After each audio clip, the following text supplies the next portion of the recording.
also talk about other places besides Alaska, but mostly it's Alaska themed. Alrighty, folks, welcome back to the Mushing Alaska podcast. Super excited for this next episode. Our guest we had on was Mark Nordman, and well, we had a good time with him, and it was nice to pick his brain. I'll say at least. But anyways, Sean, good to see you, man. We haven't Happy New Year. We haven't seen each other in the new year, at least not virtually. And so, how's it going, bro? Pretty good, man.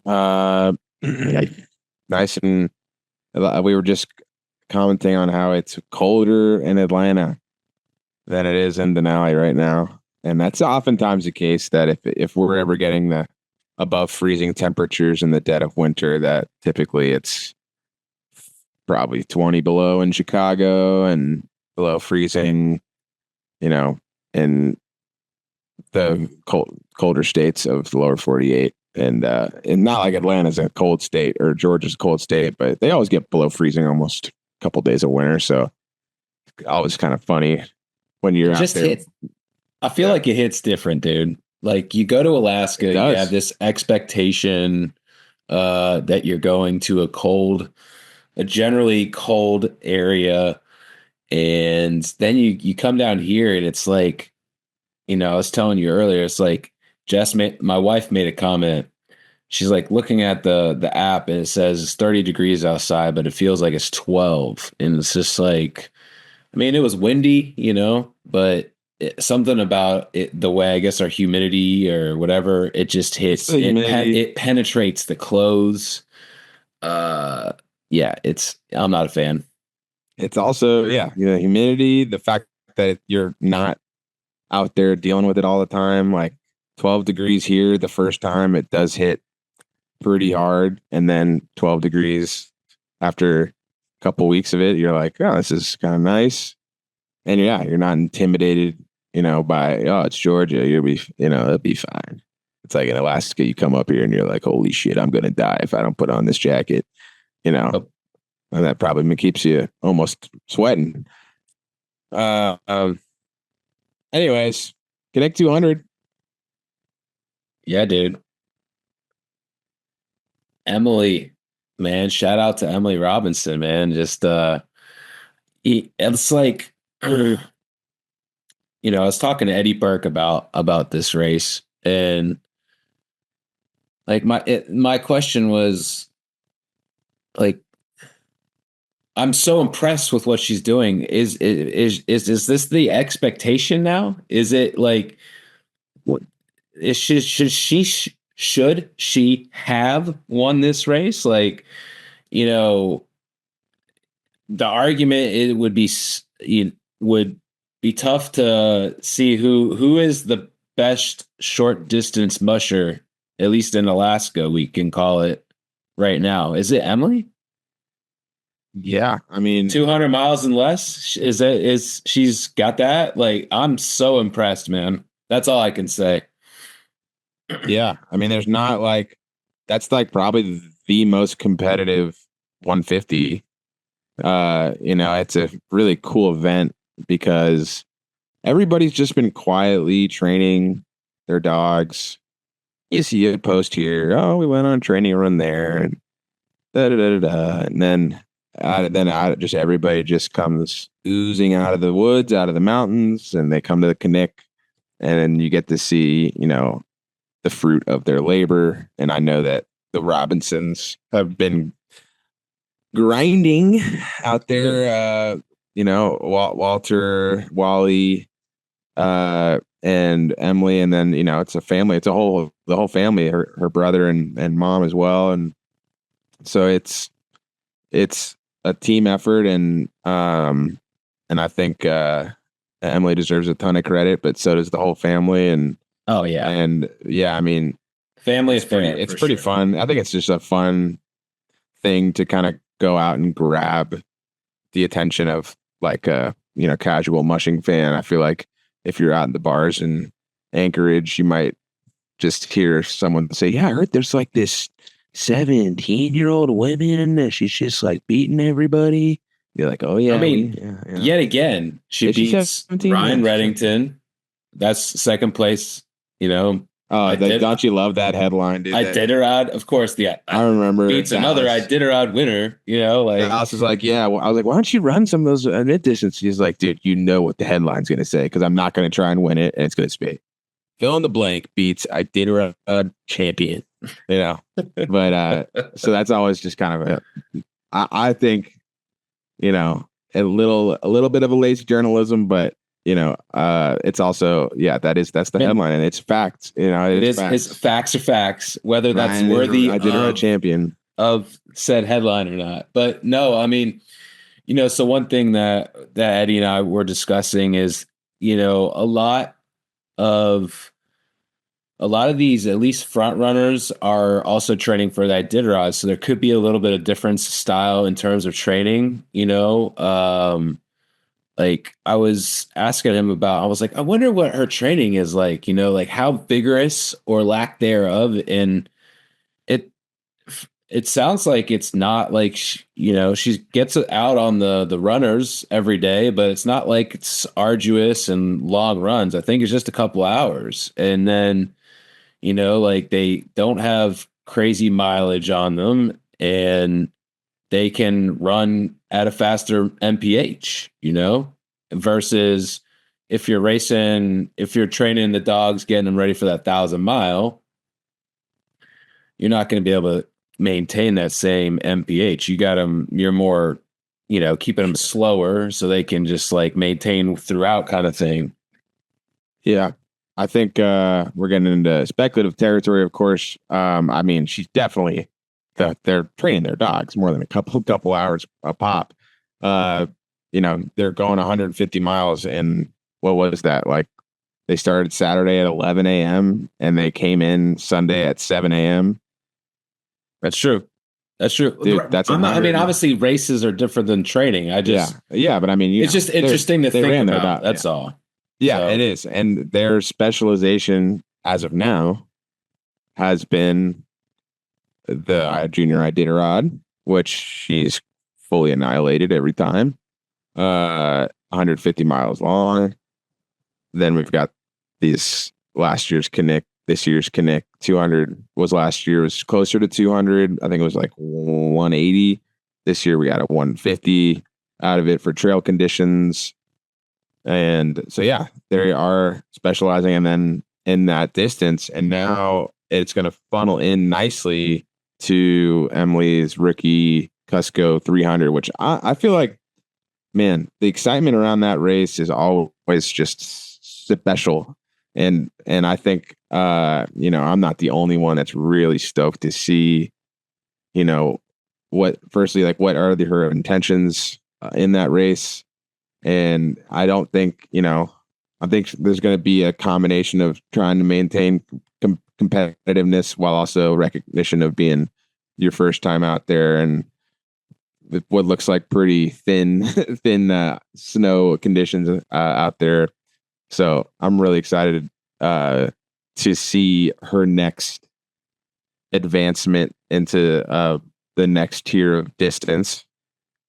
And the next tier of competition as well. As Kinnick is a real good competitive race, but the Cuscos is definitely on another level. And but yeah, Kinnick, I think you look at that. I think Ryan was pushing. I think he finished right behind Emily. He wasn't like, oh, this is my, I'm going to take it easy race. No, he was intending to win that race based on the tracker. Same with all those guys there in the top 5, Hunter and Riley and Robert. Cool to see Robert Reddington out there. I haven't seen him in a bunch. He's been a regular name in the years past. He's a great. He's going to have a speedy runs and then you have Isaac, the younger Reddington, coming in there with a strong 7th. And I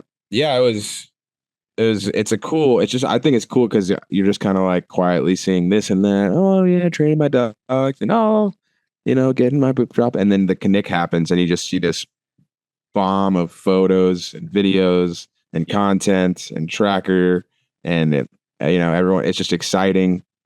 And shout out to Whitney McLaren for just like any time she shows up to an event, just coming out with these insane photos. Dude, I know. The best. I mean, in my opinion, the best photographer in mushing. That's people might disagree with me, but at least for today, I'm putting that there. And yeah, just some epic shots of the dogs, and I love it. It was cool. Yeah, anytime we're like trying to do a post and I'm like looking through photos, I almost feel bad because like her pictures are always like far and above better than anyone most of the time any other pictures that the mushers are putting on their profiles and stuff. It's so yeah, shout out to her. I was gonna ask you about some of the names in like the second half of the pack. I was curious, like the Sportsmanship Award winner, Crystal Hansen. Are you familiar with her? Is that a name that you know or anything like that? Yeah, there's definitely some names I don't know, and I've never been one to claim that I know everybody. So no, I don't know Crystal. I don't know if she's got her own kennel or is working with.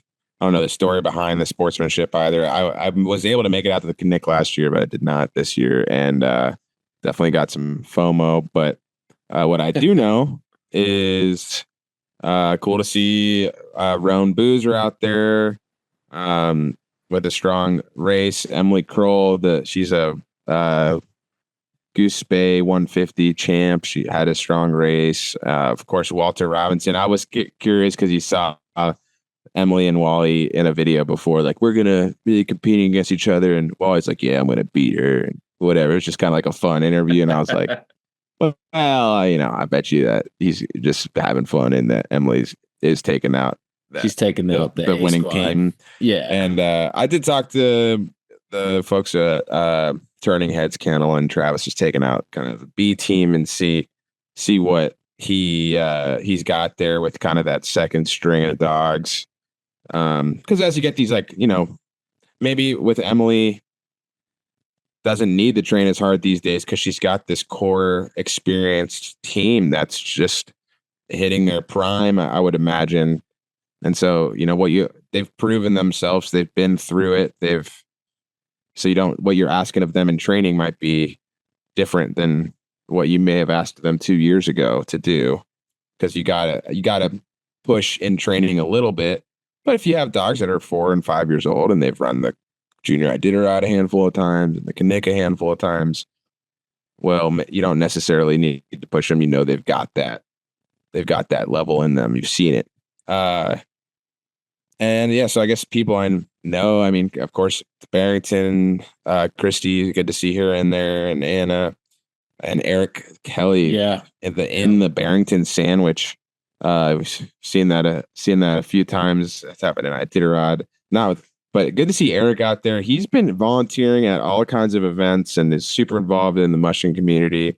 I haven't seen him as a musher in these races for a little while, and I think he's just kind of, it's expensive, and he's just taking time to work and make money and life and all that. And so it's cool to see him out there finishing in the middle of the pack.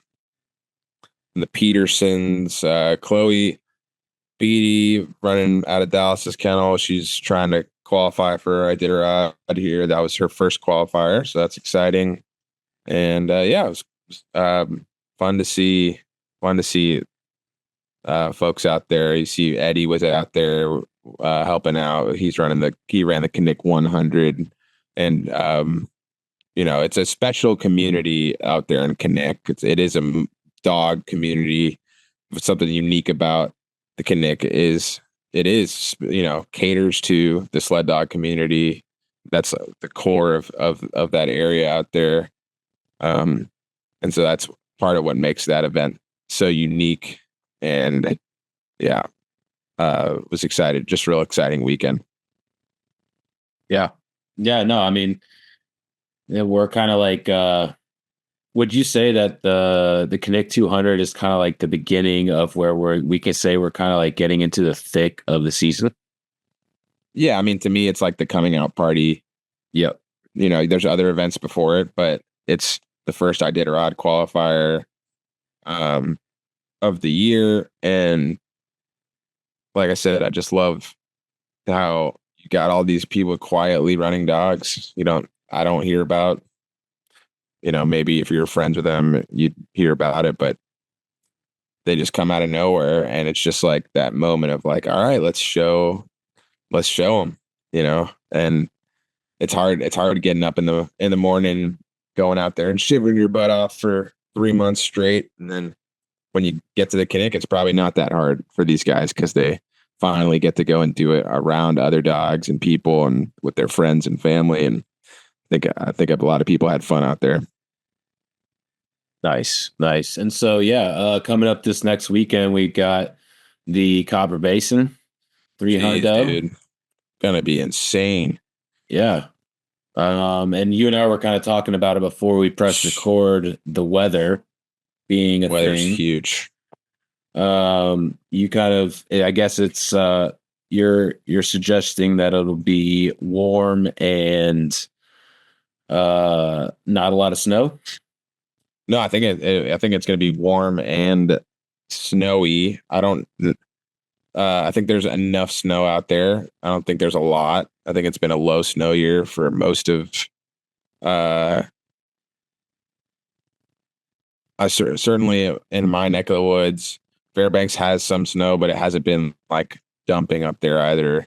They've had a couple of good storms, definitely as you go farther south. I haven't kept up to date with Glen Allen. It's a real small community, but they posted some stuff off the trail. It looked like there's some open water crossings. You can kind of expect that in that race, but certainly you can guarantee it if we're going to continue to see warm temperatures in the 20s and 30s throughout the week, and including and leading up to the race start, and really the majority of the race until kind of that last day or last half day, you're going to see weather in the 30s. And I think on one hand, kind of nice for the mushers to not have to worry about freezing their hands. On the other hand, you're dealing with water, and the dogs don't perform at as high of a level when it's in the 30s, especially those teams that have been training in colder temperatures. We just came out of a pretty epic cold snap where it was, minus 20 in Willow and Talkeetna and minus 40 up in the interior. Somewhere about there. So, like Jody Potts, who's, they've got to see a lot of debut mushers next weekend. We got a lot of debuts this weekend. Who's running this race that also ran it this weekend? We got Ryan Reddington doubling down back-to-back weekends. Roan Boozer, and Chloe Beatty. I'm excited to see this is she's leveling up here this weekend. We've got just those three names that are going back-to-back weekends. It's tough to do. That's the reason only three people are doing it. But yeah, you got these people like Jesse Holmes, Mila Portion, Jody Potts, Connor McMahon, Dave Turner, Dylan Robbins, Ben Good, Laura Eklund. They've been training in this cold weather, and I'm sure they're a little concerned seeing those forecasts. It's going to be really the management of your team early on is going to be pretty huge. I think making a big push early at those warmer temperatures. I don't know if it's a start in front, stay in front kind of weekend. Interesting. I ran in a race like this a few years ago. I wasn't competing in it, but man, it's going to be slow. It's just going to be slow, and it's going to make each mile, more difficult. And so then you need more calories, but you need maybe more rest. You need more energy. Um, Maybe not as long of runs. So it's going to be interesting. I think it's going to be a slower. Whoever wins, it's going to be a few hours slower than it's been in these cooler years. Yeah, I was looking at last year's results. So we'll have a new winner this year. Brent Sass won it last year, 15 hours, 14 minutes, and Jesse Holmes 2 minutes behind that. What are you saying? 15 hours and 14 minutes? Yeah? No? That was there's total time? I guess that was the time in. Yeah, that was definitely it could have been the time in, but it's a Okay. 2.5, 2+ day race, 300 miles. Okay. Yeah. Excuse me. I clearly read the finish time stats wrong, but it says time in 15:14 and 15:16. So they were 2 minutes behind each other. And I'll be interested just to see who's going to take the Monday. We start Saturday. That was probably Monday at 3 p.m. Got you. Yes, calling me out there. Excuse me. So yeah, I'm just interested to see who's gonna take the throne from Brent. I guess that was like his last race before he kind of left the scene. So I'm just there's a lot of names there to see who wins. Dude, the name list is so sick, dude. I mean, there's so many teams that we haven't seen since last year. We haven't seen. There's 36 teams. You've got Matt Failer, Jonah Bacon, the Dieters, the Mushing, one of the top Mushing couples. You got Elk Hall. Speaking of Mushing couples, not Matt Hall. So you're going to see Matt Hall out there handling for his wife, who is a very talented and accomplished musher, has competed in very well in these mid-distance races. So really excited to see what she can pull off, because I think she can. This is a really competitive field. I think top 10 in this race is a really amazing accomplishment. I mean, Cody Straith, Michelle Phillips. You've got, Ben Goods. He has won a 300-mile race before. Dave Turner, a notorious, freak of nature in these mid-distance races. Milla Porfield, Jesse, Jesse Holmes, Roan Bouger, of course, Ryan Reddington's out there. I mean, that's a pretty stacked. And then you've got the field that's any of these other guys might have something to prove for not mentioning them. Richie Beatty would be a good example of that. Of course, yeah. So, man, super competitive, and it's an interesting race competitive wise, because it's like you get a lot of mandatory rest. You get the 18 hours. It's not like Cusco with 10, so you're gonna get that rest.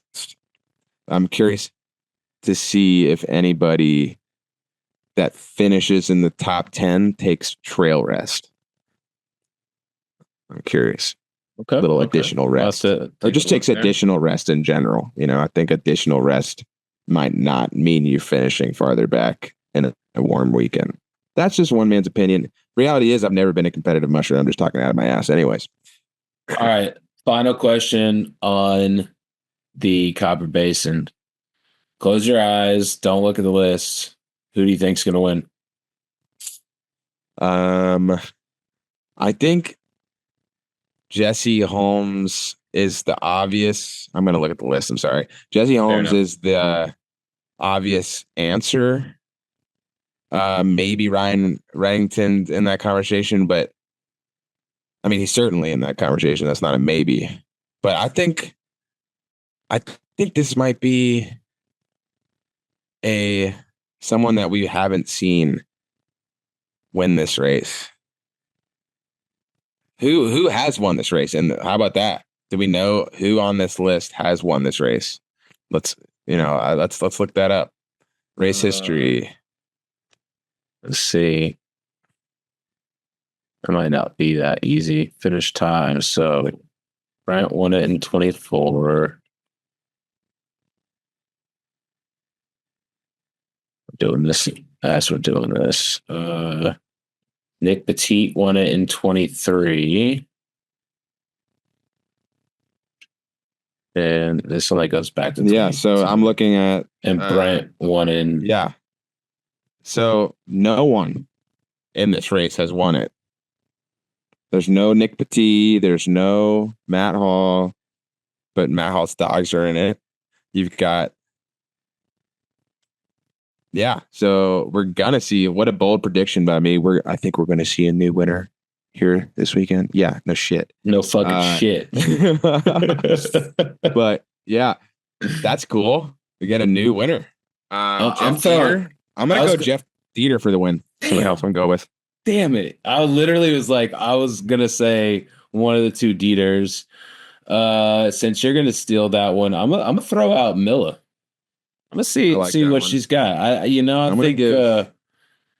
think she would love to have a W next to her name. So I'm throwing out there for the ladies. Yeah, I think Jesse's the 1 seed, though. So to speak. I guess I just wonder. Like, I fully agree with that. At the same time, like, he started off hot in other races, and it has not worked out. However, I'm not even thinking about that. Ago. That was 2-3 years more ago. Specifically about today's Jesse Holmes is fucking little. He's learned a lot. But I wonder more specifically if his mind, big picture, is on the Iditarod. That's true. That if this is more of a March race, now that could benefit him because of the conditions of this race. But I wonder how much he wants to risk maintaining Iditarod pace versus trying to push for the W in this race. That's where my head goes. Yeah, I think it's I think none of these guys have that like Dallas mentality of like not, unless they're taking like B team dogs or something, but like they might as well try to win the race. They're in the race. That's like the point of it. It's the win, for these guys. And I just, from my understanding of these top mushers, unless they're taking out a younger or less experienced team that they don't know a lot about, they're probably going to go out there and win it. But then if they see, hey, the dogs are struggling, it's warm out, they might just say, hey, I'm scratching. Sure. Nope. No, like I could see that being a thing. Like they make their push. I think you could see a high attrition rate in this race. You just said what I was going to say too. I will guarantee you that there's going to be 10 withdrawals. It's going to be not finishing. It's fun to speculate. I think we could totally end up eating our words here, but hey, I'd love to eat my words. I'm a hungry guy, man. Let's go. I'll eat them all day. I think it's not necessarily like, oh, there's going to be a lot of teams scratching because the dogs are going to be like just overworked and hot and having huge health problems, and it's just devastating to the dog. It's going to be because most of these people, this isn't their Super Bowl of this season, right? This is leading up to go and run something else that's bigger, the Quest 550 or the Iditarod or the Kobuk. And so, you've seen it in the past with the cold temperatures. Now you might see it now with the warm temperatures. When I ran and it was in the mid 30s for the whole race, you saw a lot of teams drop out for that same reason. And, it's a little bit more of a struggle in those warmer temperatures. But I think Ryan Reddington is, something that just came to mind is that he trains a lot in Wisconsin, if maybe this winter, but certainly in winters past with his team. It's warmer there. All I'm going to say. I might have to change my prediction to Ryan being a potential warm weather. I wanted to take Dieter originally. Yeah, you can take Dieter. I'll take Ryan. All right. We're locked in there. Bam. All right. Well, we should move on from Copper Basin before we end up having an hour-long introduction. and talk to, what do you think, Brennan? I literally was I was about to transition us. Thank you for doing that. So yeah, we talked to Mark maybe like a couple weeks ago. The holidays are insane. Can I just say over here, like we got my son's birthday, my mother-in-law's birthday, we got Christmas, we got divorced parents, we got family in town. Anyways, getting back to Mark, man, I really enjoyed our time with Mark. He like we haven't had someone on the pod that is like on the other side. I guess we've had a couple folks that Dan Carter, maybe, right. But like, dude, he's been behind the scenes for literally 40 years, if you include the stage stop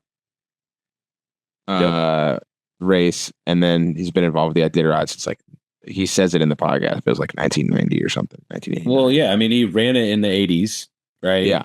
And then he got involved in it, and he ran it into the 90s. And yeah, so it was just, for me, it was super interesting. Obviously, he is a person in a position where, like, there's probably a lot of love-hate out there for him, right? And so there's probably, like, he makes decisions that no one wants to really have to make, but someone has to, right? And so, just I enjoyed asking him about that.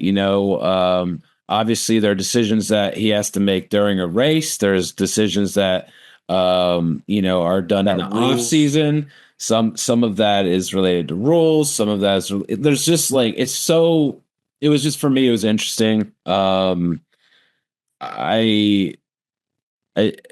think it was afterwards he was chatting with us off air, and he was like, I've never really been asked some of those questions before, and I thought that was really unique. And the other thing I'll add to it is that makes me, and I would think you and I together with this, it makes me want to really, I think, like, for us, it can be a little intimidating to like reach out to like some of the, I don't say intimidating, but like some of the greats, some of the people that have been involved that are, Mark talks about turning 70. Like,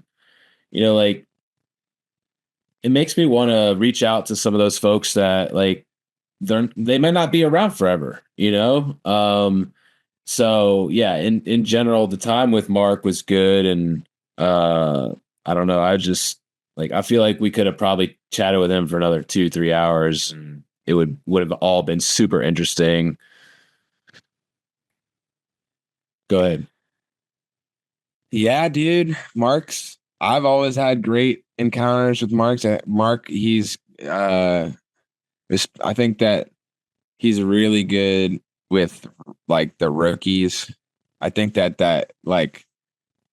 across the board, there's most rookies just have a really positive experience with. I just remember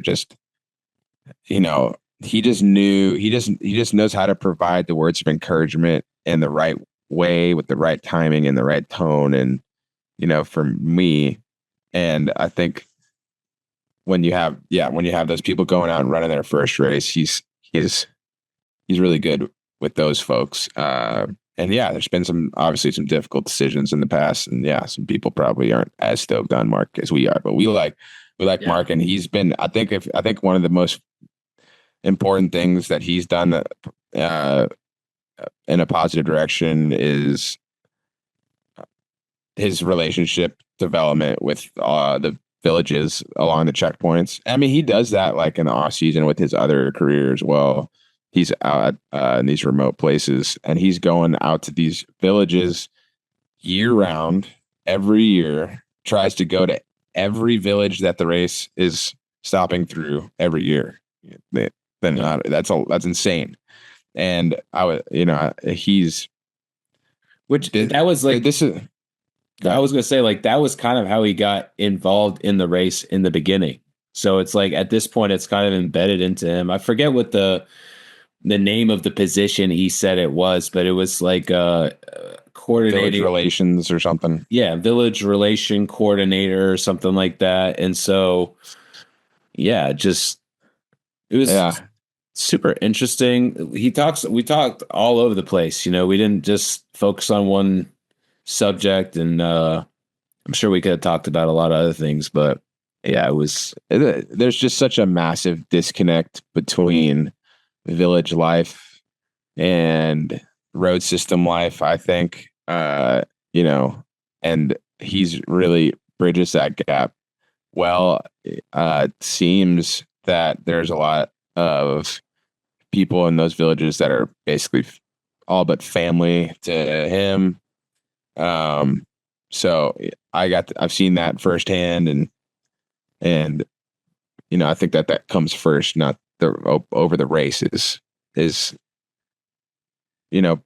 being there for those connections he's made over the years. He's developed some really close friendships, and many people have come and gone in that time. Yeah, certainly.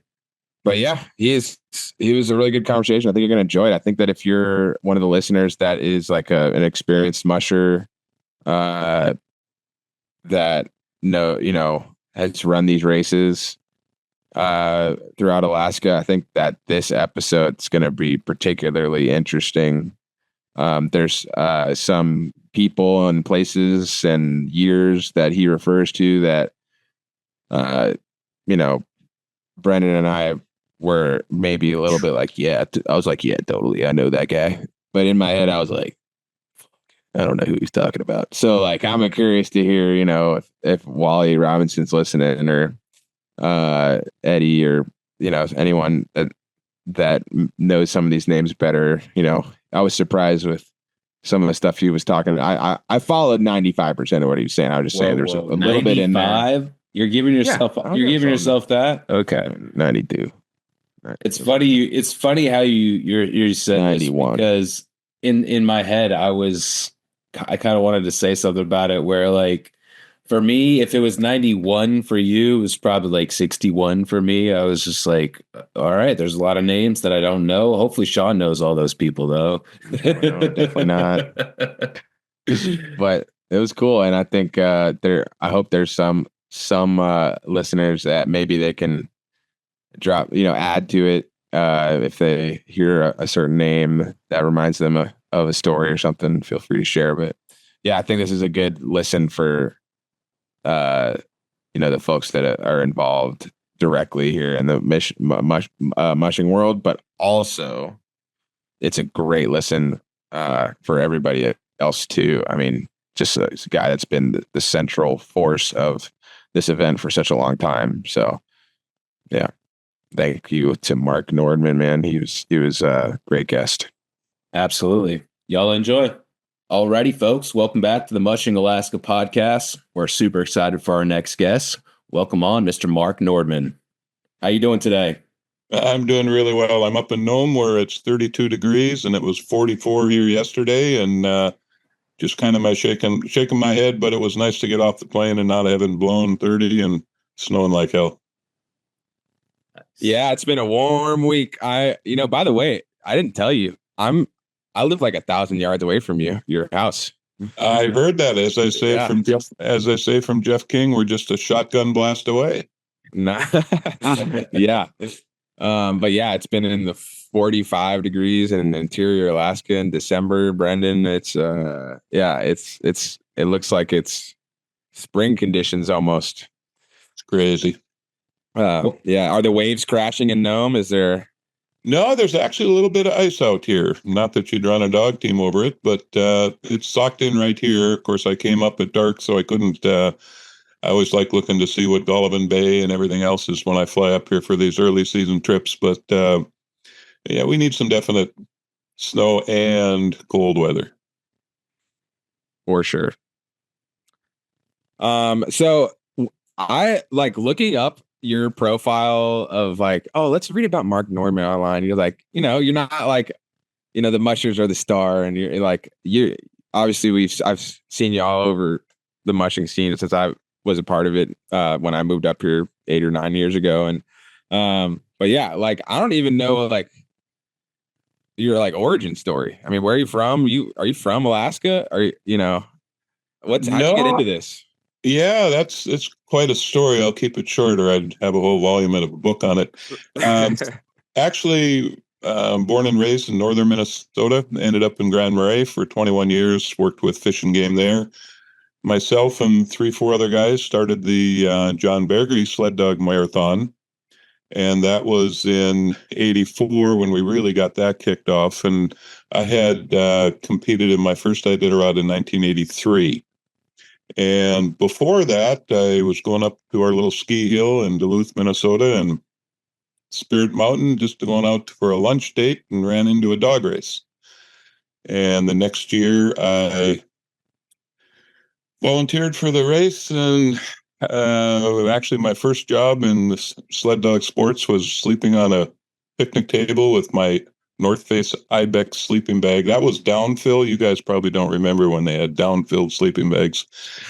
And I was over kind of their security guy, and I heard 6 o'clock in the morning, I hear this door open up, and here's Tim White, my mentor in the sport, in a mail van with part of a horse and 10 dogs in there.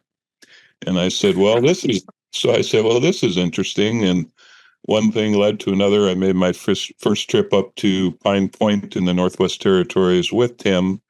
And then we came up for the Connect 120 at the time, years ago. And then Tim left early and I hitchhiked back. Or actually, I left earlier. Handlers and mushers are at that time after a long trip. And I hitchhiked back to northern Minnesota all the way through Canada, and then got my own team. Got involved with the Beargrease, Paul and Phil Fleming.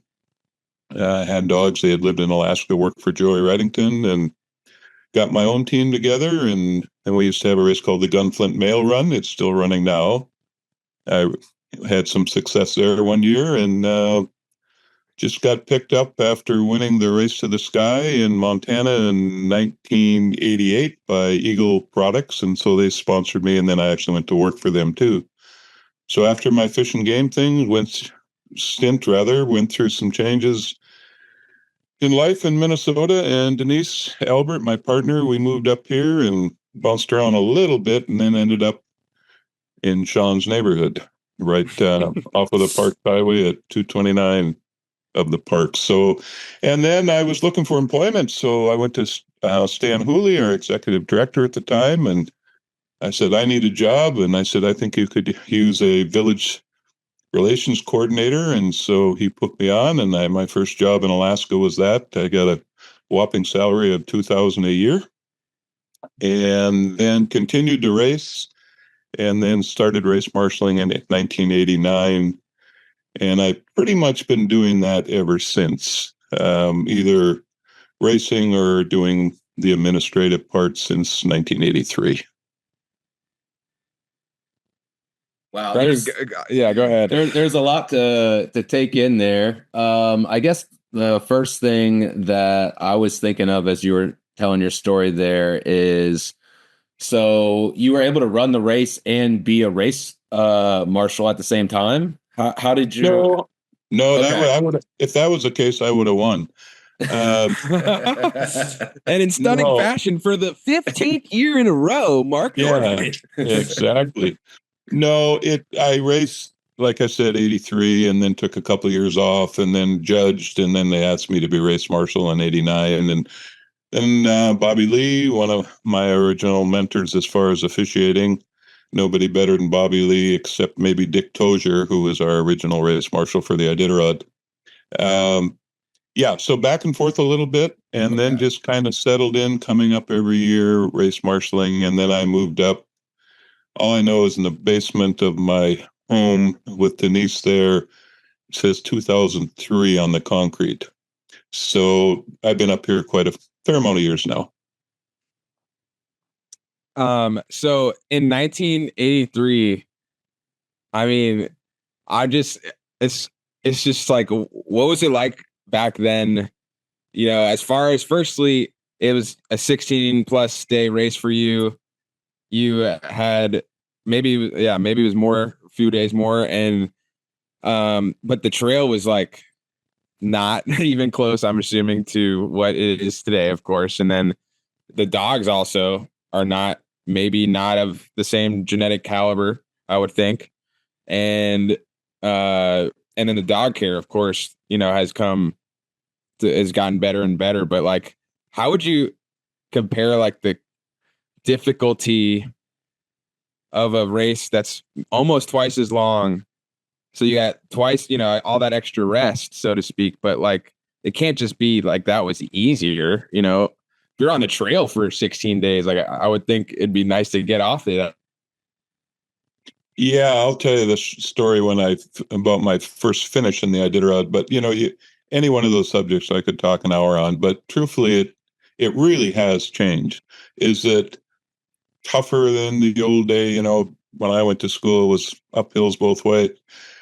I think in some ways mentally it was, but also being on the trail that long wears you down, right? I mean, I'll have people coming into this year's finish and know where I am right now doing some pre-race stuff. We'll have them coming in before, hell, they'll be in Friday, where normally we'd have 2 banquets, maybe even 3 banquets. The trail for sure was different. The equipment is huge. The vet care is huge. I think the relationship between the veterinary team that we put together and the officiating team and the mushers is much more fluent now. Everybody's goal should be to try to get these teams safely under the rules in as quick a time as they can. You're looking at a guy who used to play hockey at the University of Minnesota in Duluth and who'd never done any ultra marathons, never really traveled. The Iditarod is not 3 Cuscos back to back, or, even the Quest, which is still one of my favorite races, or 2 Kobucks plus a few miles back to back.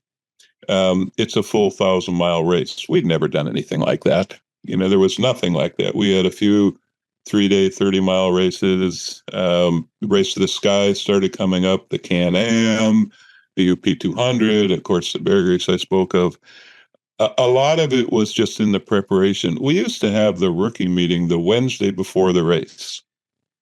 Okay, what can we teach you there? There's nothing. Your food drops are done. You don't have any quality, we just finished up this last weekend. We had a wonderful rookie meeting. If any of the presenters are listening, I want to thank them again. It probably was the best one I've been able to put together.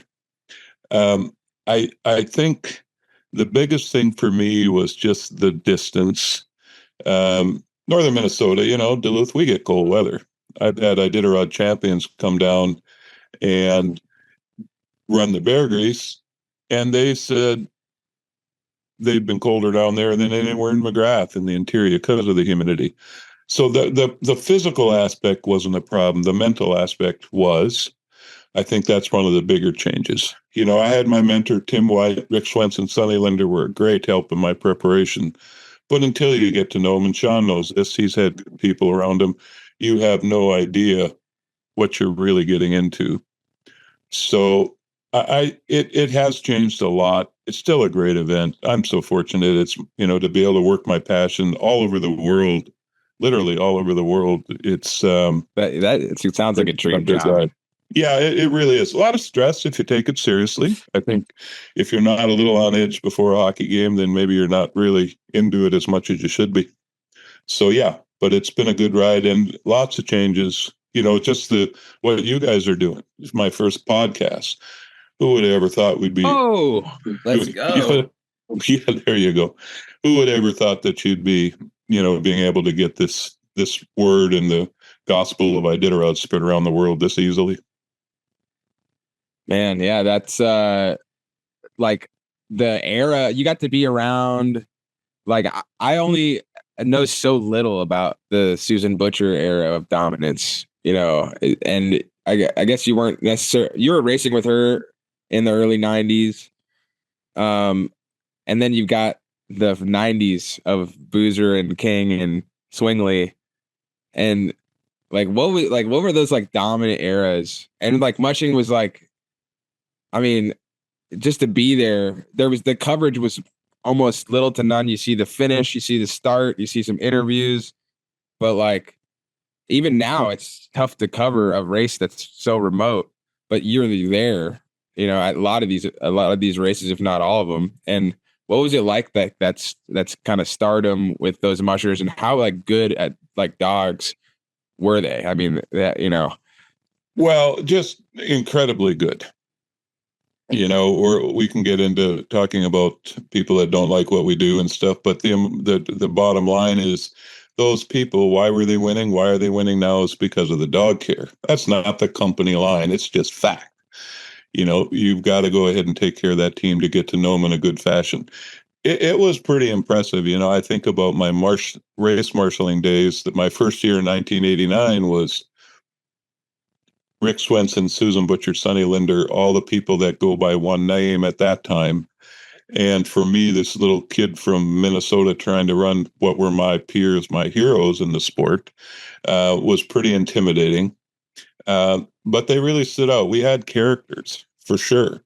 It wasn't what kind of sponsorship I had on my sled bag. These were some pretty hard-headed people, the Rick and Susan days, of course, if you've been around it at all. Those were some of the best. But you've got Martin and Jeff and Dallas, of course, and then the people that have won at one time. John Baker, probably the most exciting finish I've ever seen, or heartfelt, tears in people's eyes. Here's this kid that had a dream and pulled it off, and every champion. And it's interesting because what I see when you're running Iditarod, everybody's going to hit a low point. I can't say that I've had every champion in tears at some time during the race, but pretty emotional, pretty close, because it is those highs, ups, and downs. You talked about media coverage, ABC Wild World of Sports, Lynn Swan. I've got off-color stories we'll talk about later off the air. When Lynn was covering it, and, all our good friends within the media. So it has changed. It's still going across Alaska. Yes, we're going faster. That means maybe a little less sleep, but you're not on the trail a lot as much. So it's, it's a very special thing. And as you guys know, it's so special to the state of Alaska. I mean, it really is something. I flew up here today with Jennifer Ambrose, who's my gnome coordinator. I'm sitting next to this guy who lives in Shishmarath. You know how the state is. You mentioned one name, and of course I mentioned Herbie and Backbuck, and we take off on all our kind of tangents. But he says, "Oh, we just can't wait to get up in the morning." And it used to be an AM radio. We used to call it handle or hold on to AM radios, and coming into McGrath, you could listen to KSKO on the radio and see how you were doing during the race. So no trackers. It's changed a lot. Wow. Yeah, I forget about the trackers, man. Just like no trackers. You're like, just the mind games, the chess has got to be crazy when you can't look at what, like, you have no idea if they're right behind you or if they're 10 hours behind you. You have an idea, I guess, but that element. But Brendan, go ahead. Yeah, go ahead. Yeah. Well, I was kind of curious about kind of behind the scenes. You've been a part of 40 years of Iditarod. You've seen a lot of different eras. You've been a part of a lot of change. How do you handle change as we continue to move forward with like technology and stuff, like or maybe more specific of an example with the tracker? Like, at what point did you guys just say, all right, we should just let they all, like, at this point they're all looking at a tracker, right? So like, I don't know, just kind of two-way communication. You're just like, you know what, they're texting each other. We go, how are we're gonna let me see in reach history. You can't. It's like, that just tacking on to what Brennan's saying, but sorry to cut you off. Yeah. No, yeah, the tracker was one of the best things Iditarod or all our races have done. It's come with some angst on my part. I think there would have been some people that would have finished the event had they not had a tracker. Bruce Lee, my good friend, we were talking here when I was down in his place here a couple of weeks ago about, you used to have to, and there again, not that we were any tougher or whatever in those days, but you had to figure it out. You really had no go home, go back home, push the safe button. There was one time we actually discussed about eliminating that, still have the tracking function. But then in the world we live in, you get into the ethics or legality of it. If something did happen and you had already given that service to somebody, it wouldn't be a good thing. So the best tracker story is, though, the first year we had it up on the TVs, and there was a lot of discussion about why we can't have the TV. I'm looking at one now. We can't have mushers sitting there finding where everybody is. So I'm sitting in Tecotna where everybody's having their locally cooked big steak and a big meal, and about 15 of the top mushers in the world all staring at the tracker.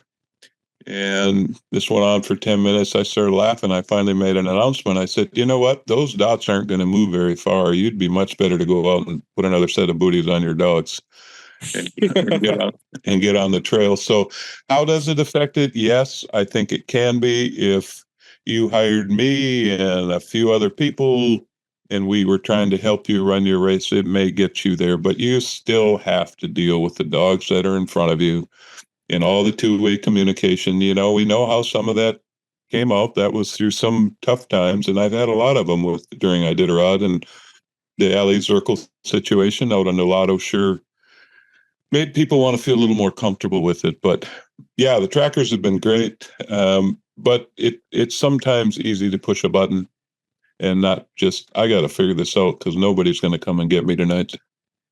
Right. Yeah, I probably would have benefited from that one in my 2020, but yeah, the thing that comes to mind. Well, firstly, I don't know about the alley circle new lotto thing, and I don't want to get too deep into the weeds there. But what was that? There was a young man that was under the influence of drugs or alcohol. Oh, you're talking about that situation. Yeah. Yes. Okay. Yeah, and then now we have a chance that we felt that if somebody did get in a jam, at least they could get the word a little quicker. Right. Okay. So you were like, something that stood out about your answer to the first question, like village coordinator was your first job.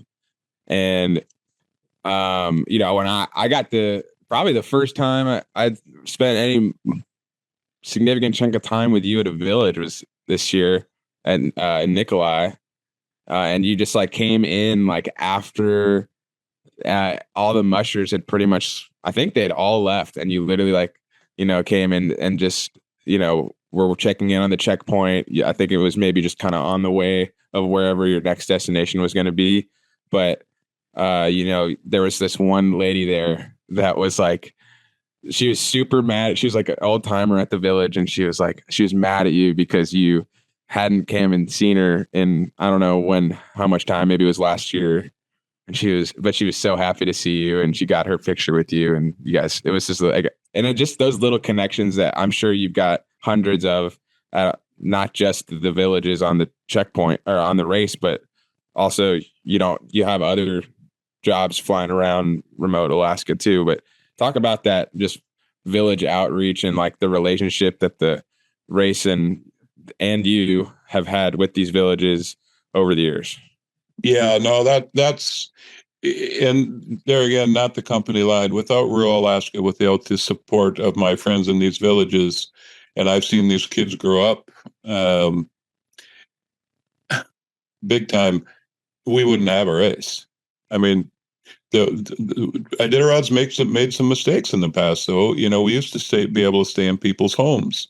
And I'll give you an example why that had to change. I pulled into Caltag 24 hours behind Susan one time, and I go up to my host family, and I walk in the door, and here they open the Arctic entry, and the steam rolls out, and it's nice and warm in there, and here's a roast beef sandwich and bucket of boiling water, and 2 feet away is a bed to lay down. Okay, and I look like traveling with Dave Olson from Northwest Territories, and those guys are just trying to get to their cabin and it's just a lottery system. I didn't have any pool where I was staying, and they were just trying to get to their dry cabin.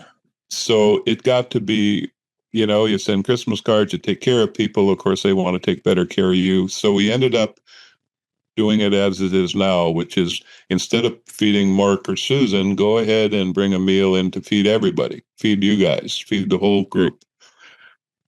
what our problem was, we didn't tell, and that's when I really started getting involved with the village relations and saw where we had misstepped.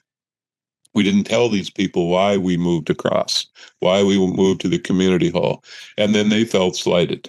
You know, I, I still got friends from 1983 that I stayed with, and so a lot of that type of thing went on. The villages, my best friends aren't in South Central or anywhere else in the world. Sorry, a few of you.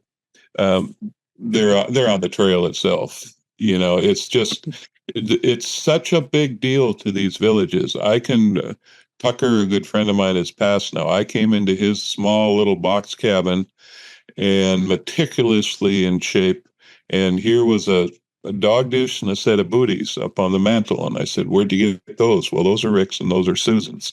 It's like a pair of shoes from Jordan. You know, it's that big a deal. And that's why all our competitors, that's the one thing. And I'm not race marshaling. Last year, Warren Palfrey, we brought Warren on. He did a great job. That's the one thing that I always demand in any of my dealings with these people is just respect. You're tired, they're tired. We come into our village, make a mess, and then want to come back next year. So you respect them, and they're a wonderful group of people. And it's, you know, we go through two different communities, Athabascans and Nupiaq Coast and the Yukon. And I try to go to every place before the race, like we're doing up here, talking to the city council, talking to Public Works. We had a long discussion about the new arch that's being built, getting that all set up, and just on and on and on. But yeah, it's a big deal for these villages. Yeah, that I'm Sean, I'm glad that you followed up on that question.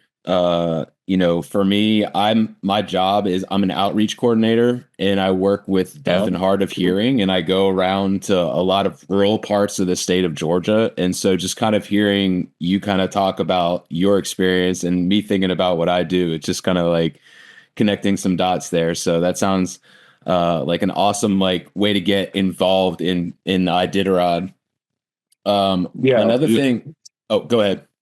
No, I would just say, yeah, it really is, and it's you know, we've had some tough times. I mean, you know, I turned 71 March 4th. You know, so you see a lot of people coming and going, and I've gone to way too many funerals in rural Alaska, but it's such a big deal, and it's not me personally; it's the Iditarod connection. It's if I show up to St. Jerry Austin's Memorial in St. Mike's or Howard Lincoln's in White Mountain. It's just that presence that we bring to the community that we have to continue. Yeah, and speaking of, you know, yeah, having to go to some funerals on Saturdays. Dr. Stu Nelson passed away recently. I know you guys were pretty close. He's the head veterinarian of the Iditarod. If those listening who didn't know, but you know, I think there's just a long list of people that have had some really meaningful relationships with him, and I'm sure that's going to show this weekend. And you know, he's especially for those mushers over the years that are rookies, and you know, maybe people aren't following except for their family, and you know, they kind of fall through the cracks of some of the social things. And I think Stu and you and some other folks in the race and mushers, but they really focus, you know, they're really there for them and on that first experience. And I think like for every rookie, for my rookie experiences, and Stu is just like always super available, and you're super concerned when you feel like you don't know what you're doing, and you're like, I really want to like do right by this dog. So we're entering uncharted territory here. Like, tell me like what I need. And he just lays it out for you. Like, these are the stats. This is what you need to do to avoid, you know, a tragedy. And so, yeah, that's a long question, but just talk about Stu, please. Yeah, no, and I was going to bring him up before we were done here. You know, we were very close. We didn't always get along, but we always came up with the right decision on behalf of the dogs / race. Hugely missed. Eric Fredericks, Frederick and Greg Kloster have taken over that position. we're a very small staff. Stu, we all do a lot more duties than you normally would expect for a, 3-4 people as far as real staff people with wonderful coordinators. We couldn't do it without them. Stu was the most honest, heartfelt man I've ever known. Stubborn? Oh, yeah, absolutely. But in a good way for what we do. So, yeah, he'd dearly be missed. He's brought so much to it. There'll be a lot of recognition this year thinking of Stu. And for people that don't know him, of anybody that I wouldn't have thought would struggle with a health issue, a fatality like this, it was Stu. Healthy as could be, and God-fearing man, and he will be dearly, dearly missed for sure. Well said. So, you and Stu, and the race that you guys have obviously had to make like some difficult decisions with mushers. You've obviously had to deal with the mushings. You're like the front line for mushing and sled dogs criticism. No one asked me, hey Sean, you ran the sled dogs. Did you run the Connect 200 from Virginia? No one asked me that. They was like, did you run the Iditarod?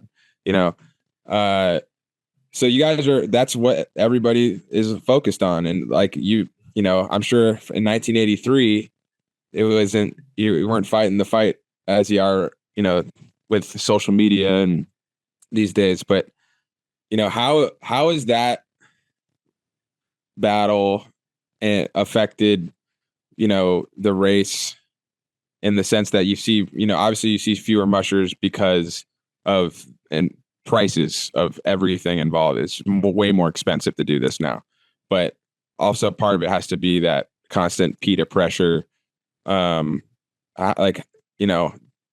You said earlier, if you take this job seriously, it can be stressful. I imagine that's got to be one of the more stressful aspects, but maybe you're probably pretty accustomed to those conversations. Yeah, accustomed to conversations, not when we have an expired dog on the trail. I mean, that kind of blows everything out of the water for me individually, and of course our veterinarians. And, let's not forget about the mushers involved themselves. I'll bring it up right now. We had a rough race last year, and people on the outside don't understand these aren't little dirt bikes we're running around, right? They become part of you. And I don't want to sound like this soft, cush guy that we love our dogs. They're working animals. I love to see these animals compete at the highest level. I don't even want to say the acronym for the group you're talking about. It's easy for me to say, just ignore them, but realize they don't want us to go away. I believe that. I believe we're the highest, probably one of their largest fundraiser. How come bull riding beat it? Well, pretty interesting. They started focusing on the animals themselves. That's something we need to do a better job. Plus, you don't sleep with bulls in your bed. It's that idea of it's a cult. $57 million budget. Ours is about $4 million. That's all inclusive. You can't fight them in the courts. We don't even try. What I say is, and this comes up monthly to coordinators that, boy, I went to Thanksgiving dinner and people were complaining about how I volunteered for this terrible event. And I said, do you believe in what you do? Do you see how dogs are handled? You see how much we improve the dog care, not only for Iditarod. I used to work with Eagle Pet Food Company. Denise and I did we hired Rick Swenson to do a trial for DARPA, a military aspect. We've had my dogs, along with Ali Zirkle and Martin Boozer, who has done a tremendous amount of research, dealing with the National Institute of Health. What we've learned from these dogs is incredible, and you don't hear that from the other side. It's something that I believe in it. I'm not backing off on it. When I'm 90 years old, I'll be raking strong Caltech. So, it is a struggle. It's hard for Rob Urbach, our CEO, to keep our presenting sponsors. If it's a publicly owned company, they're going to go after them. Why? Because we're the Super Bowl and the Stanley Cup of the sport. And that's who they're going to go after. Their little pony protests at the start and everything in Alaska, that's probably not the best place for them to do it. But it is a problem. They're not going away. We're not going to defeat them. But if you believe in what you do and you see improvements every year, and that's my goal, is I want to leave this thing better than when I found it. And so far, I think I have.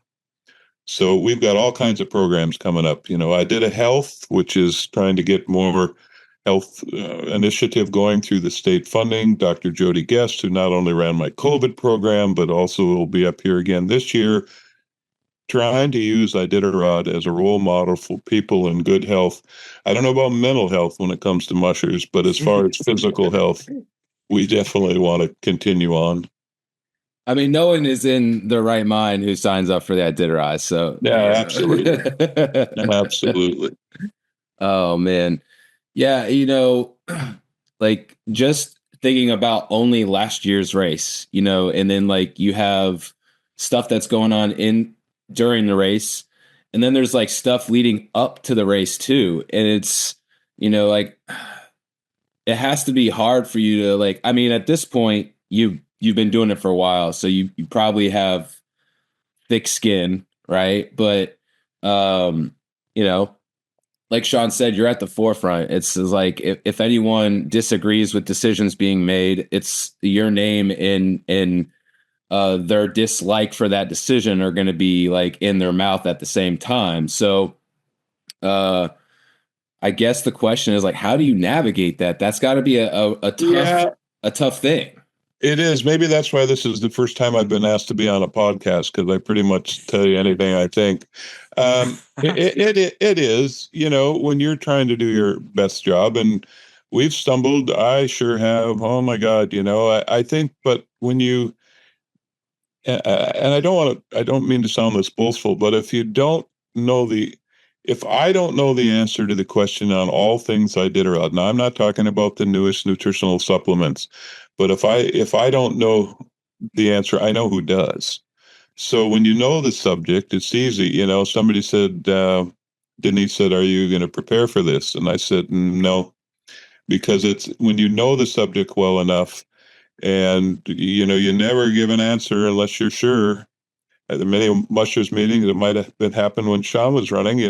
Sorry, I don't know that answer. I'll get back at the banquet tonight. So it is tough. I mean, oh my God, I mean, I could name a few names, and I'm sure people are thinking of them right now that have absolutely no use for me, but I write them off because I believe in what I do. I believe the decisions are right. What I care about is the dogs in this event, not about me. I guarantee you it hasn't been to get rich. But I really like what I do. I believe in it. It's let me go to Argentina for 6 months for races, Scandinavia, Europe, all over North America and Canada. So for a kid from Minnesota, what better life could you have? Yeah, absolutely, man. I can't, what a crazy, you got to write it like a 7-part book series or something.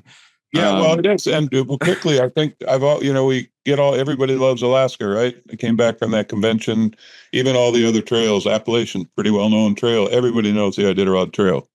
On their end, it's the historic deal. But, it's really, it's become such a part of this state and just what I do. It's kind of what you are. You don't want to stay around too long. You want to make sure you're still contributing, and I believe I am.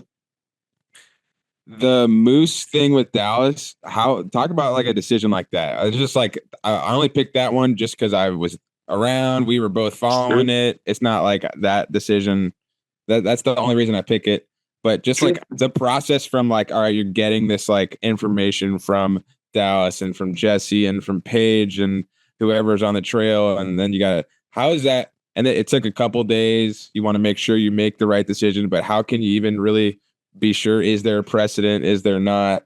We'll talk about that process.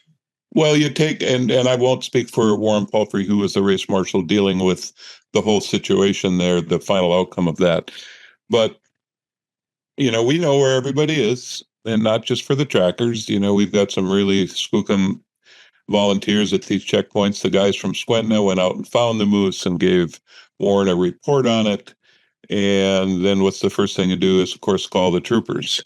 And Warren called, and he got one story that they were going to wanted to investigate it, and we did a little further checking, and it's no, you go salvage it with Roger, our main contact in Squentna, went out there and got the moose. It's just keeping in touch. I will say, it was a tough time for Dallas for sure. I mean, my God, he's scared. He's got a moose down. It turns out that moose was totally salvageable, which is a surprise to a few people, but it was. Roger said that was no problem. That, just for public knowledge, that moose did go out to the community. It's just all communications. I was trying to give Warren some input on just steps. It's still his race with his officials last year for the first time. Yeah, it's just keeping in touch. It's not just run down to the next room and, hey, what do you think about this? When you're talking to a competitor, you're back and forth. There's time delays. It turned out in the end, it was great. Our veterinary corps, once again, just pulled it off. These are some of the best out there. We got ER docs, we got everything, trauma docs there, and it's great that dog survived. And as far as the penalties and stuff, that would be kind of a Warren type thing, but I thought it was dealt with very well, and I think Mr. Seavey handled himself very well in the end, whether he won or not. Whether he won or not. Yeah, no, yeah, beyond that. I agree. I agree. I was there at Finger Lake, and right. yeah, the vets were. I saw the dog. Not up close. I didn't see the actual intimate situation, but just you could just tell that they were like this. That they were like veterans. They were, obviously all the veterinarians. They're super knowledgeable, and most of them are, I'm assuming, quite experienced, but they just you could just see the way they were handling it, their body language, that they were just all right, how can we make this situation as, Yeah. And that's something I think that maybe is one of the more positive storylines to have, a dog get kicked by a moose. It almost never ends like that. Yeah, you just, if you don't mind me saying it, it just pops into my head. You talk about the logistics and everything that goes on. I oversee. I'm not a chief veterinarian. I know basic sled dog medicine, but I know personalities really well, how to deal with people in tight situations, because I've had fatalities outside of the race beforehand. But we always talk about reality TV. Follow me for 2 weeks in February. It's a riot, because you're dealing with 1,500 volunteers, 300 that I fly out, 20 pilots, 6, as I call them, Hell's Angels on tracks, Spencer Poppy's group, and Alan Hill's one of them, Cameron Gray, and sorry guys on the other 4 there, 3, but they're trail sweeps, and Alex Buteau spoke at the rookie meeting, and you get communications, 2 or 3 comms, and general roustabouts, trail help, and Pete Rodano's, taking that trail through to Nome again, or trail sweeps. So you take all of that stuff, and I truly contend it's the maybe when you're getting into the Olympics or something, but it's probably one of the most, if not for me, the most logistically challenging events in the world. You go through storms on the Yukon and, of course, on the coast, and you go through all the no roads and all the logistics that happens, food drops 2 weeks before, trying to keep them frozen and all that. You get all that put together, and then you have dogs. That's the final thing that you can't talk to them. How are you guys doing today?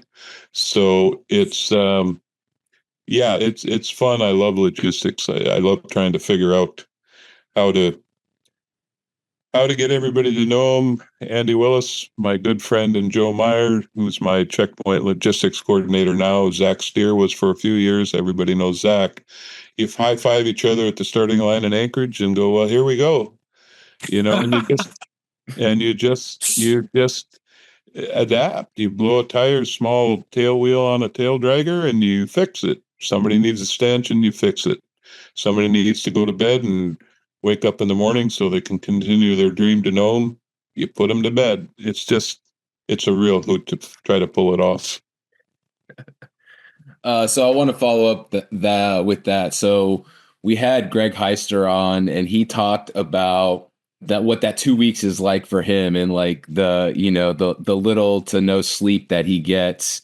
Obviously, you're at the starting line, you're sending everyone off, you're at the finish line, greeting everyone. What is it like in between all that? And you kind of got into it there, but like, what's the sleep like? Are you running almost like a musher's kind of like schedule or worse? Or, tell us about that. I think maybe not as intense as the musher I used to be. I think a lot of us were like that. We're tough. We can stay awake. But I learned a long time ago that you need to go to sleep, because when there is an aviation incident, when there is somebody that's truly lost, you've got to know your last name. And it's so easy if you don't get some sleep. Do I get 8 hours a night? No, not even close. But it's I'll be in Anchorage for a day or two. I fly to McGrath. I kind of run that scene there now, mostly now, just doing the logistics of the race. Joe Meyer, my checkpoint logistics coordinator, I was right in my back pocket there, and Warren's on his own with his officials now. And then we're just working on projects like I'm doing up here. You mentioned about in Nikolai. That's a perfect example. I brought Dr. Guest along because she's doing interviews. This year she'll be going to Shagluk, Anvik, Grayling, and Caltag to finish up what we can bring back to the state for Adida Health. So there's a lot of the schmoozing, kissing babies, shaking hands, that type of thing. And just making sure when a drop bag isn't there, I'll go find it. If we have, and it happens every year. So a lot of that, it does get stressful. When I get done with the race, as soon as the winner comes across the line, I let me correct that. The race isn't even close to being done when the winner comes in. When he does, or he or she comes in, I'll go in and have one double maker's mark at the Nugget and Gnome, and then you go back to work, because it's easy to get the first 10 teams in. Right. It's everybody else that's trying to get their dream. That's what we have to support then. Has your I guess you only have this last year to judge it on, but like having Warren in that role, has that kind of maybe taken a little bit of a load off your back during the actual race, or not so much? Oh, I think last year somewhat, a little bit. But last year, of course, when you do something that long, I never had to bite my lip. He made the right calls. But, it was a little strange because it should have changed years ago. But just staffing wise, and every year there's more tacked on my plate, as all of us that work with Iditarod, my coordinators for sure. I think this year will be even easier because, Warren came up for the rookie meeting, and I don't think we ended up talking about it, but it was just like, no, don't screw up my baby. So far we're doing all right here, but he did a great job. Are you having any trouble letting go of some of the reins that you're used to holding onto? I think maybe a little bit, but it's your decision to sign up for this race, so you deal with it. It was my decision to go out and find a new race marshal. Like I said, I'm not going to be doing this forever. And I think the sooner that we can turn over the reins, the better in the future. And I know some of my naysayers that are listening are probably just thrilled when I'm gone, but I've outlived some of them. So that's for another day. Firstly, the beard is looking fierce, if for those that are listening. Yes. And I'm curious, now we have a few less mushers. Typically, you've dealt with almost 100 mushers in the race in the past, but this year you look at like the folks in the back of the race, and there's like an elevated pressure that wasn't there when there was 70 plus mushers there's not as much wiggle room to remain competitive. So like, do you agree that it's a little bit harder to be like, if you're one of those kind of Red Lantern teams, to like what they're being asked to do is a little bit of a quicker race than ever for a Red Lantern racer? I think so, but I think some of it comes with the quality of, be it a B team, rookie team, your first year with your own dog team. I think it in the end, that one is up to the race marshal. My goal for all those years of forget about the admin part, for being the race marshal, was to get everybody to know them under the rules. The investment that we've mentioned, and just the time, and it's not just you, it's the family. As long as they're doing a good job with their team. I think what I learned a number of years ago is that dreaded call from the race marshal. Oh my God, there's been books, and there's one guy that actually is always trying to fill his tip jar in Anchorage, that one of our reporters, that always like the race marshal, the gloom and doom, the black cloak of the race marshal, that call. Those calls have to be made early. And all we have to do, and then I get back to my logistics part of it, we just need to group together. One checkpoint behind is fine. But when you get two complete separate, depending on where you are, of course, two separate checkpoints behind, we can't keep everybody, we can't keep the village going.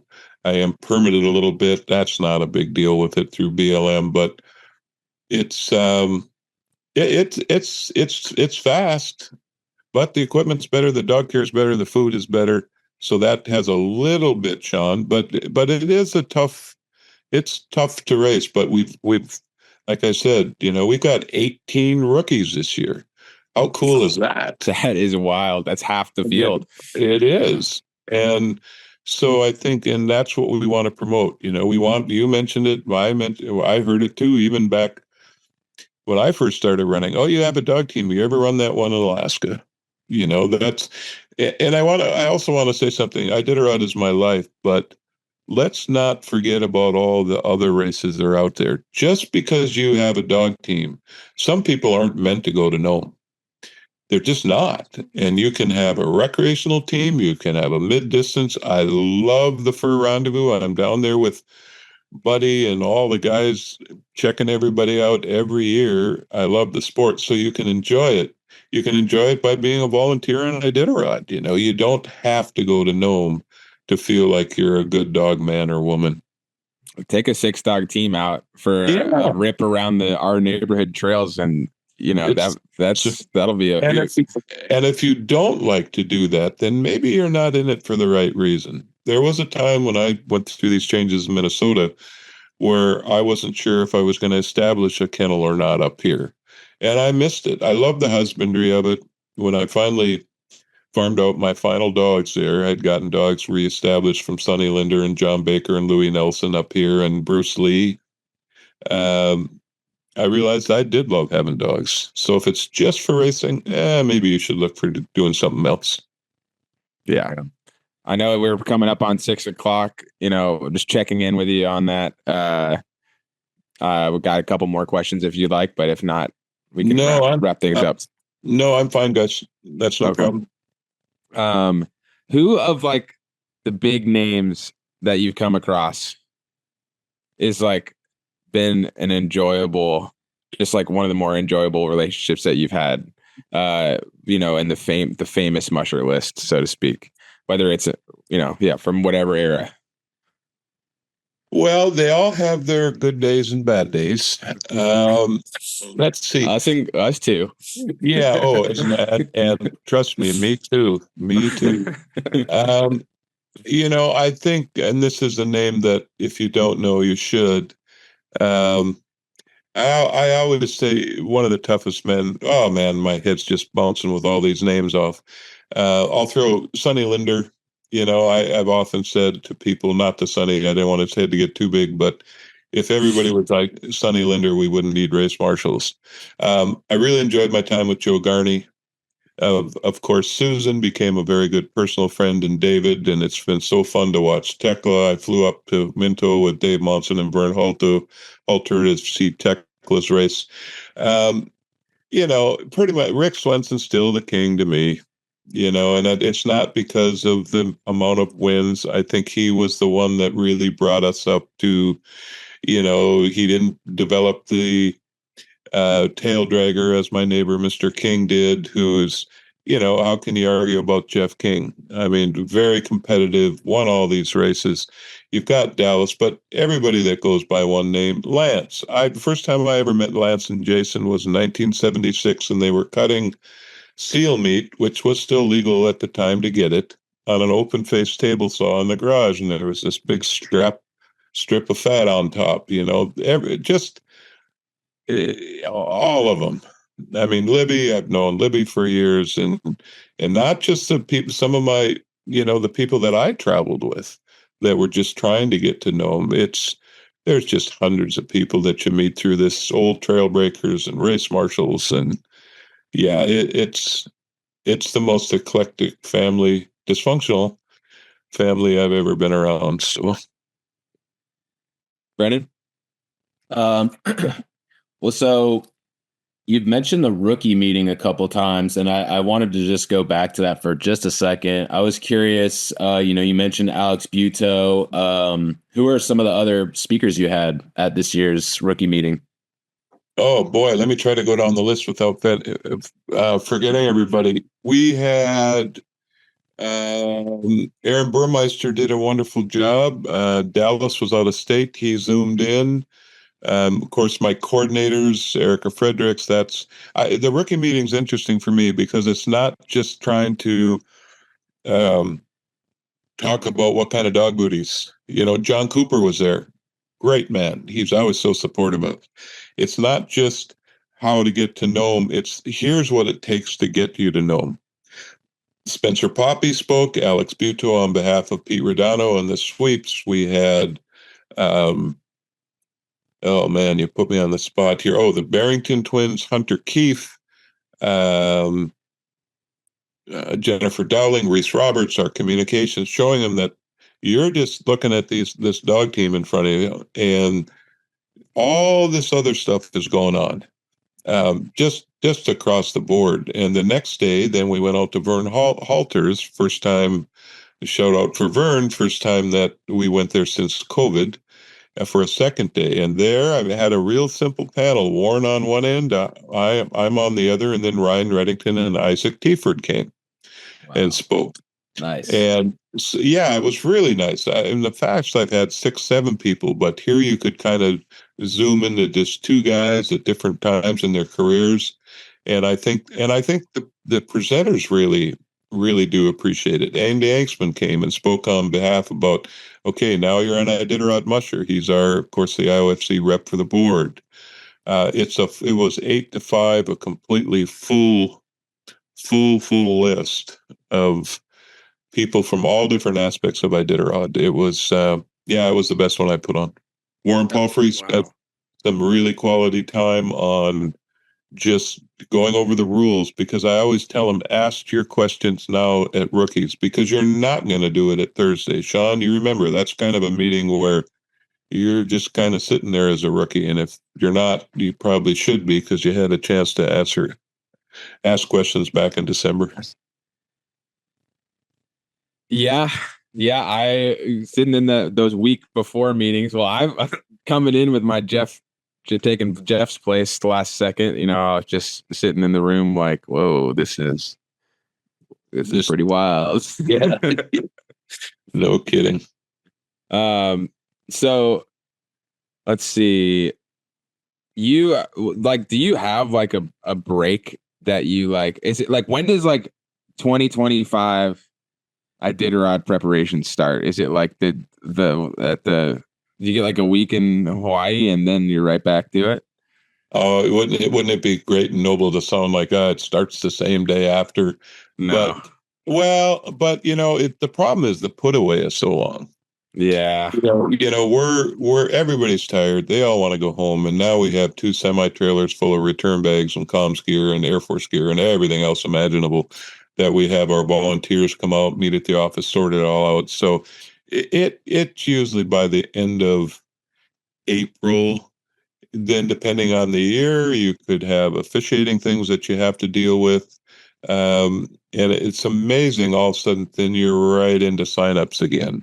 I do a little bit of a side work in August, not so much August anymore. In September, I have a Nordman Logistics Alaska. No, I'm not looking for more work. It's ideal concierge work for a couple of high-end hunting guides in the Alaska range. And so that's kind of a little bit of my time off. But then again, of course, that's really busy. And then it's as busy as you want it to be. There's always things to improve on, and that's what we're all trying to do. It's a huge expense. It's a huge time commitment. I got to make sure this thing will continue to grow, and it's tough. Funding, as we all know, be it on your private kennel or hell, even in our own private lives, everything's expensive. I just was here in Nome. Took Jennifer Ambrose, my Nome coordinator, out for a meal this morning. It was $14 for a side of ham. My God. Jeez. Oh my gosh. 14 or $16. What do you think? I like 16. I think it's my personal opinion all along.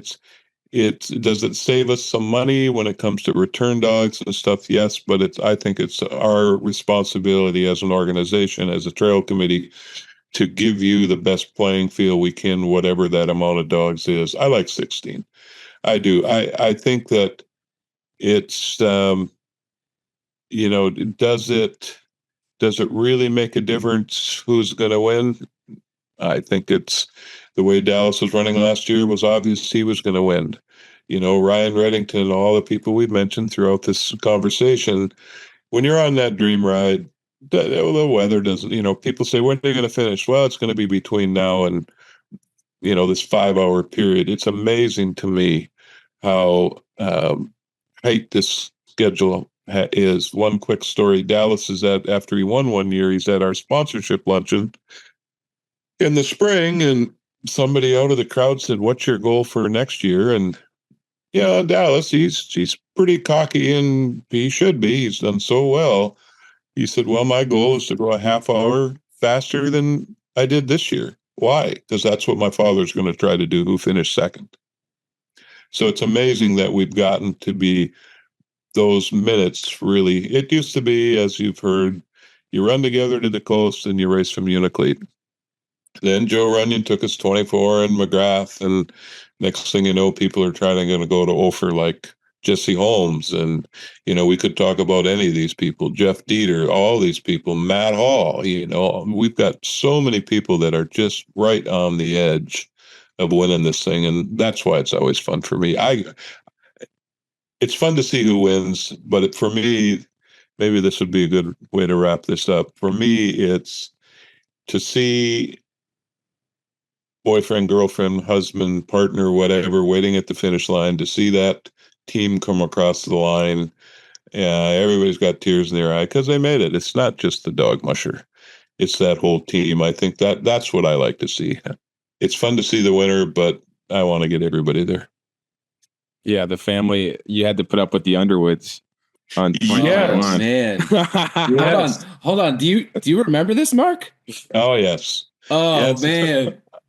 Yeah, the Underwoods and the Butos who are, I've yes, absolutely. It's amazing how many finishes I do remember.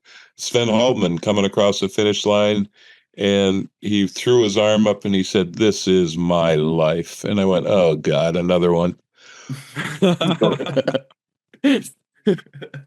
I wanted to ask, and I know we're getting close to wrapping up. I had two more questions that I was curious about. So one is, do you think, like, we're in the Dallas era, I guess you could say, right? But he's not running it every year. Do you think, like, there is going to be another strong individual that is winning multiple, Iditarods, or you think we're kind of in an era like when he's not in the race, it's kind of anyone's race of those like whoever's the top 5 or 10 people? That I haven't been asked that. That is a really good question. Let's not forget about Mitch. The expertise and the amount of miles he has on the dog team is as many as anybody for this year. I think I had never thought of it, but maybe that's what we will see. I mentioned these 3 guys, Jesse, Matt, and I'm sorry, I wish I should have had the list in front of me here of the other real contenders, and Jeff Dieter, to see a move that Jeff Dieter did last year was incredible. We've got, and maybe we will start seeing more one-time champion come back for the second one. It's tough. The Lance Mackey, Susan Butcher, Doug Swingley, Martin Boozer, Rick Swenson, Dallas, of course, those multiple winners. That's a tough thing to do. I've known Martin since his first race, and just to see that amount, and part of it is just the commitment. I don't think Martin would mind me saying this. I remember one time talking to him.